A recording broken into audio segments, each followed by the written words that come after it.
পালকিতে চেপে দমের নায়িকা পূজা চেরি। মহানগর সিজন 3 নিয়ে ইঙ্গিত দিলেন Mosharraf Karim. Rock band conclusion এর 15 বছরের যাত্রা উদযাপন। দর্শক, আমন্ত্রণ জানাচ্ছি বিনোদন ভিত্তিক সংবাদ বুলেটিন কালের বিনোদনে। দেশ বিদেশের বিনোদনের নানা খবর নিয়ে সাথে আছে আমি শার্লিন। ইট কাঠের এই ব্যস্ত শহরে পালকি এখন শুধুই অতীত, কিন্তু বুধবার সন্ধ্যায় সেই হারানো পালকি ফিরল ঢাকার এক শুটিং ক্লাবে। আর তাতেই সিনেমাটিক এন্ট্রিতে হাজির হলেন দমের নায়িকা পূজা চেরি। পালকির পর্দা সরাতেই চমক, পাশে দুই নায়ক চঞ্চল চৌধুরী ও আফরান নিশো, যেন সিনেমারই এক শুরুর দৃশ্য। বিস্তারিত সাজিয়া ইসলামের প্রতিবেদনে।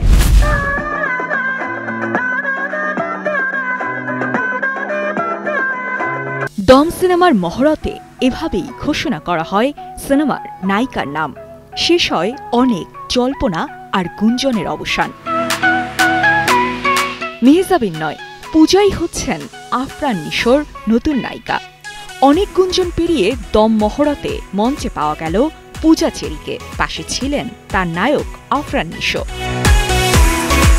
29 অক্টোবর সন্ধ্যায় রাজধানীর গুলশান শুটিং ক্লাবে এই ছবির মহরত অনুষ্ঠিত হয়, যেখানে চঞ্চল চৌধুরী, আফরান নিশো আর পরিচালক রেদওয়ান রনির সঙ্গে মঞ্চে ছিলেন পূজা চেরি। এক সত্য ঘটনার অনুপ্রেরণায় তৈরি হচ্ছে সার্ভাইভাল গল্পের সিনেমা দম, যা নিয়ে রেদওয়ান রনি বলেন দম নিয়ে দম বানাতে আসছে।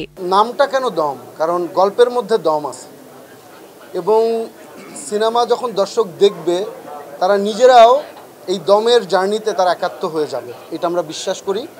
এই জন্যই দমদার একটা গল্প কিন্তু আমরা বেছে নিয়েছি। এই সিনেমার মধ্য দিয়ে একসঙ্গে কাজ করছেন 3 জনপ্রিয় মুখ, আর তাই কাজের প্রত্যাশার জায়গাটাও ছিল একটু বেশি। এই কাজটার জন্য আমাদের প্রায় 2 বছরের প্রস্তুতি শেষ পর্যায়ে, এখন কাজটা শুরু হচ্ছে। অনেক ভালো লাগা, অনেক অপেক্ষা, যেরকম দর্শকরা অপেক্ষা করছেন, আপনারা অপেক্ষা করছেন।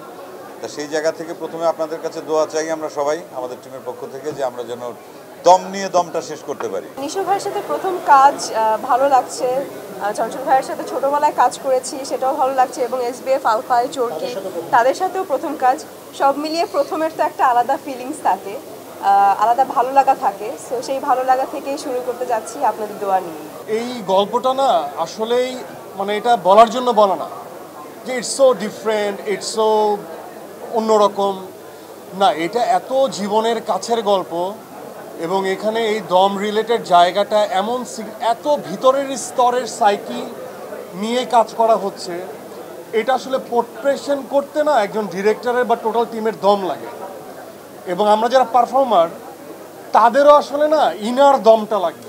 SBF, আলফাই ও চরকির প্রযোজনায় দম সিনেমাটি মুক্তি পাবে 2026 সালের ঈদ উল ফিতরে। সাজিয়া ইসলাম, কালের কণ্ঠ। ছোট পর্দার প্রিয় মুখ মোশাররফ করিম। পর্দায় তার হাসি যেমন আপন, তেমনি জীবনের গল্পও ঠিক ততটাই অনুপ্রেরণাদায়ক। সম্প্রতি এই অভিনেতা দিলেন নতুন এক খবর। কি সে খবর জানবো জাকির আহমেদের রিপোর্টে।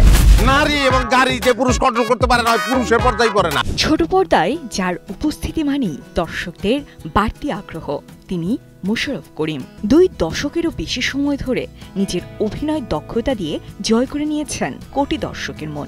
বন্ধু বস হইয়া আমার কুলেতে। শুধু নাটকে নয়, চলচ্চিত্র এবং OTTতেও রেখেছেন সাফল্যের স্বাক্ষর। জনপ্রিয়তার সাথে কাজ করেছেন 2 বাংলায়। দেখো, যে বয়সে আমার সাথে এটা যাইতো সেই বয়সে যেহেতু এটা করি নাই, সুতরাং এই ব্যাপারে আমিও আছি। যেখানে টিভি নাটকের তারকারা একে একে মুখ ফিরিয়ে নিচ্ছেন নাটক থেকে, সেখানে সিনেমা OTTতেও জনপ্রিয়তার পরও নাটকে অভিনয় করে যাচ্ছেন এই অভিনেতা। সিরিজ তো এখন কম করা হয়, সিঙ্গেল নাটক বেশি করা হয়। সো ওইভাবে ডিফাইন করে বলা যে অমুক গল্পের সঙ্গে এই গল্পের পার্থক্য কী, সেটা একটু মুশকিল, কারণ অন্যান্য গল্পগুলি আমার মাথায় নাই। মাথায় থাকলে মাঝখানে একটা দাগ দিয়ে, আগে স্কুলে যেমন দেখতাম যে ওই এটার সঙ্গে ওইটার কী পার্থক্য, এর অমুক আছে ওর তমুক নাই, সেইভাবে পার্থক্য বলা মুশকিল হয়ে যাবে। তবে ডেফিনেটলি প্রত্যেকটা গল্পই তো আলাদা হয়। ওয়েব সিরিজ মহানগর এবং কারাগারের পর এবার সিকুয়েলে অভিনয়ের কথা রয়েছে মোশাররফ করিমের। এই বিষয়ে নতুন খবর দিলেন তিনি। এক ধরনের কথাবার্তা তো হচ্ছেই, এবং কাজটা সম্ভবত করতে যাচ্ছি, যদি কাজটা হয়। তো আশা করছি যে একটা চমৎকার কাজ হবে। দীর্ঘদিন পর পুরনো বন্ধু শামীম জামানের নির্দেশনায় একটি ধারাবাহিক নাটকে অভিনয় করেছেন মোশাররফ করিম। অভিনয়ের পাশাপাশি বন্ধুত্বের মূল্যায়ন করলেন এই অভিনেতা। পরিচালক প্রযোজক হলে তো আসলে বেদনাটা ভালো বুঝতে পারে যে আসলে কিভাবে কাজটা হয় এবং কত পরিশ্রম সবাই করে, সেটা একজন পরিচালক বা এই সেক্টরে অন্যান্য যারা তারাই সবচেয়ে বেশি ভালো বোঝে। তো সেটা তো একটা সুবিধা, পরিচালক প্রযোজক হলে ভালোই। টেলিভিশন নাটকের দর্শকদের জন্য মোশাররফ করিম যেন এক আলাদা নির্ভরতার নাম। তার নতুন কাজের প্রতীক্ষায় থাকেন সবাই। দেশের অন্যতম রক ব্যান্ড কনক্লুশনের 15 বছরের সুরযাত্রা এবার ছুঁয়ে যাচ্ছে নতুন এক উচ্চতায়। 1 নভেম্বর শনিবার ঢাকার কেআইবি অডিটোরিয়ামে অনুষ্ঠিত হতে যাচ্ছে 15 ইয়ার্স অফ কনক্লুশন। এক রাত এক মঞ্চে মিলবে অতীত বর্তমানের সুরের সেতুবন্ধন। 2011 সালের শুরুতে যাত্রা করা কনক্লুশন পরিণীতা, ওডিসি ও সাজো তুমিয়ের মতো গানের মাধ্যমে হৃদয় জয় করেছে সঙ্গীত প্রেমীদের। বহুবার সদস্য পরিবর্তনের পরও প্রতিটি ধাপ ব্যান্ডটির পরিচয় এনেছে নতুন মাত্রা। এবার একসঙ্গে মঞ্চ মাতাবেন বর্তমান ও প্রাক্তন সদস্যরা। দর্শক, এই মুহূর্তে নিয়ে নিচ্ছি ছোট্ট একটি বিরতি। ফিরে এসে জানবো বিগ বসে সালমান খানের পারিশ্রমিক 200 কোটি টাকা। জিতু জোসেফের নতুন রহস্য মিরাজ। 18 মিনিট পরেই কি ধ্বংস হবে আমেরিকা?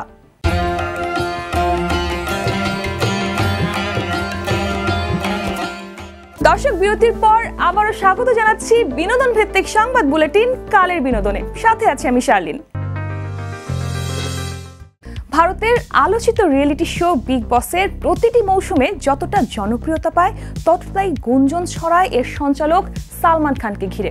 এবারও ব্যতিক্রম নয়। শোনা যাচ্ছে বিগ বস 19-এর জন্য নাকি তিনি নিচ্ছেন প্রায় 150 কোটি রুপি, যা বাংলাদেশি টাকায় প্রায় 200 কোটি। সালমানের চুক্তি সরাসরি জিও হটস্টারের সঙ্গে, তাই সঠিক অঙ্ক কারো জানা নেই। বিগ বসে সালমানের উপস্থিতি নিয়ে বিতর্কও কম নয়। প্রতি বছর শোনা যায় সালমান নাকি এবার বিগ বস ছাড়ছেন। তবে কি সালমান আদৌ পারবেন ছাড়তে এই শো? কারণ এই শোর সঙ্গে তার এক গভীর মানসিক বন্ধন তৈরি হয়েছে ইতোমধ্যেই। 2004 সালের পর থেকে তার উপস্থিতি শোটিকে দিয়েছে আলাদা প্রাণ। দৃশ্যম নামটা শুনলেই মনে পড়ে এক নিখুঁত প্লট আর অনন্য মোড়। জিতু জোসেফ এবার ফিরছেন নতুন রহস্য মিরাজ নিয়ে। নামেই যেন মায়া, কিন্তু এই মরিচিকার ভেতরে কি লুকিয়ে আছে চমক, নাকি শুধুই গল্পের বিভ্রম? জানবো মিষ্টি খাতুনের প্রতিবেদনে। দক্ষিণ ভারতের থ্রিলার সিনেমার কথা উঠলেই সবার আগে আসে জিতু জোসেফের নাম। দৃশ্যম বানিয়ে থ্রিলার ঘরানার নতুন মাত্রা যোগ করেন তিনি, কিন্তু সেই জনপ্রিয়তা কি ধরে রাখতে পেরেছেন পরিচালক? নতুন সিনেমা মিরাজ নামেই রহস্য, কিন্তু গল্পে কি আছে সেই পুরনো মায়া? विजय का केस वापस गर्म हो गया, पुलिस सॉलिड एक्शन में। अरे हर साल यही। গল্প শুরু এক নারীকে ঘিরে। প্রথম দিকে রয়েছে টুইস্ট, যা ধীরে ধীরে পরিণত হয় জটিল, ক্লান্তিকর, এলোমেলো এক গোলক ধাঁধায়। সিনেমার একমাত্র উজ্জ্বল দিক আসিফ আলী ও অপর্ণা বালামুরালির রসায়ন। রং, আলো আর সাউন্ডে মিরাজ নিঃসন্দেহে সুন্দর সিনেমা। তবে সৌন্দর্যের আড়ালে গল্পটাই যেন হারিয়ে গেছে। জিতু জোসেফ যেন ভেবেই নিয়েছিলেন তার সিনেমা মানেই টুইস্ট আর চমক, কিন্তু সেই টুইস্টে নেই কোনো যৌক্তিকতা, ধারাবাহিকতা। গল্প এগোয় অগোছালোভাবে, যেন এক পেঁয়াজের স্তর খুলতে খুলতে শেষ পর্যন্ত কিছুই থাকে না। দ্বিতীয়ার্ধে সিনেমাটি হয়ে ওঠে অতিরিক্ত দীর্ঘ ও ক্লান্তিকর। জিতু চেয়েছিলেন এমন এক থ্রিলার বানাতে যা কেউ আগেভাগে অনুমান করতে পারবে না, কিন্তু গল্পের জটিলতা শেষমেশ হয়ে দাঁড়ায় বিভ্রান্তিকর।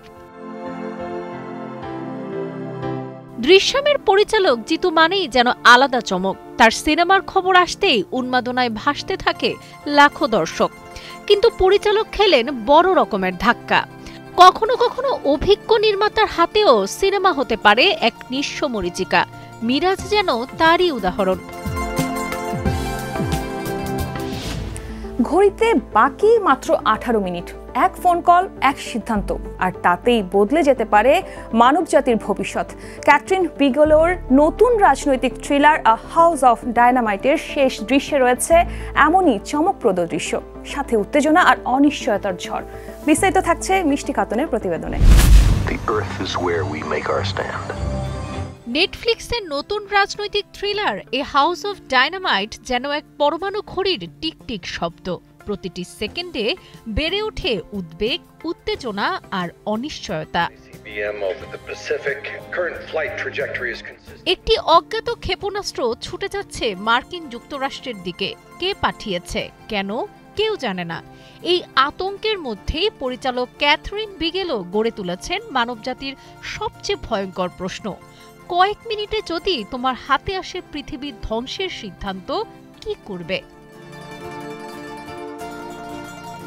ফিল্মটি সাজানো হয়েছে অনন্য ৩ অধ্যায়ে। প্রথম অধ্যায় হোয়াইট হাউস সিচুয়েশন রুম, দেখানো হয় এক অজানা ক্ষেপণাস্ত্রে ওয়াশিংটনের নীরব যুদ্ধক্ষেত্রের দৃশ্য। দ্বিতীয় অধ্যায়ে যখন দেশ অবশ্যম্ভাবী ধ্বংসের অপেক্ষায়, চলে যাওয়া হয় প্রতিরক্ষা বাহিনীর ঘাঁটিতে। শেষ অধ্যায়ে প্রবেশ করেন রাষ্ট্রপতি, যার চরিত্রে অভিনয় করেছেন ইদ্রিস এলবা। এমন পরিস্থিতিতে সিদ্ধান্তহীনতায় ভুগতে দেখা যায় তাকে। শেষ মুহূর্তে তিনি স্ত্রীর সঙ্গে যোগাযোগের চেষ্টা করেন, তবে ফোনের অপর প্রান্তে কেবলই নীরবতা। অবশেষে ক্ষেপণাস্ত্রটি আঘাত হানে শিকাগোতে। এক ঝলক আলোর বিস্ফোরণ, তারপরই কালো পর্দা। পরিচালক ক্যাথরিন বিগেলো ইচ্ছাকৃতভাবেই রেখেছেন শেষের এমন অস্পষ্টতা।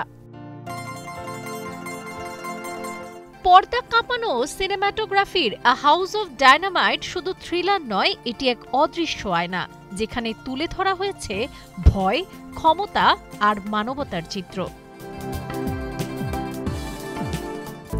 দর্শক, সময় হলো আরো একটা ছোট্ট বিরতির। ফিরে এসে জানবো রাতে ঘুমানোর সঠিক সময় কখন।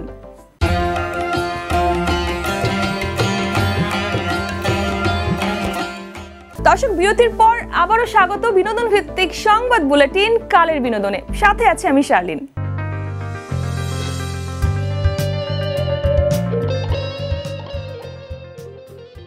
সারাদিন অফিসে বা ক্লাসে বসে বসে ঝিমোতে আমরা ভাবি, ইস কখন বাড়ি যাব আর শরীরটা বিছানার সঙ্গে মিশিয়ে একটু ঘুমাবো। কিন্তু আসলে কি তা হয়? বেশিরভাগ সময়ই ক্লান্ত শরীর নিয়েও বিছানায় শুয়ে শুয়ে আমরা মোবাইল স্ক্রল করতে থাকি কিংবা টেলিভিশন দেখি, ফলে ঘুম আসে দেরিতে। আর সেই ঘাটতি বয়ে বেড়ায় সারাটা দিন। ঘুম শুধু আরামের জন্য নয়, এটি শরীর ও মনের পুনর্জীবনের প্রক্রিয়া। দিনে যতই কাজ হোক, পর্যাপ্ত ঘুম না হলে মনোযোগ কমে যায়, দুর্ঘটনার ঝুঁকি বাড়ে, এমনকি হতাশা ও উদ্বেগও দেখা দিতে পারে। চিকিৎসকরা বলেন, নিয়মিত 7 থেকে 8 ঘন্টা গভীর ঘুমই শরীরকে সুস্থ রাখে। এটি হার্ট, মস্তিষ্ক ও ইমিউনিটি সিস্টেমের জন্য উপকারী। গবেষণায় জানা গেছে, রাত 10টা থেকে 11টার মধ্যে ঘুমোতে যাওয়া স্বাস্থ্যের জন্য সবচেয়ে ভালো। গভীর রাত পর্যন্ত জেগে থাকা শরীরের সার্কেডিয়াল রিদম বা বডি ক্লক নষ্ট করে, ফলে নানা রোগের ঝুঁকি বাড়ে। তাই প্রতিদিন নির্দিষ্ট সময়ে খাওয়া, পানি পান, ঘুমের অভ্যাস তৈরি করুন। সময় মতো বিশ্রাম নিলে শরীর মন দুটোই থাকবে সতেজ ও সুস্থ। দর্শক, এই ছিল বিনোদন ভিত্তিক সংবাদ বুলেটিন কালের বিনোদনের আজকের আয়োজন।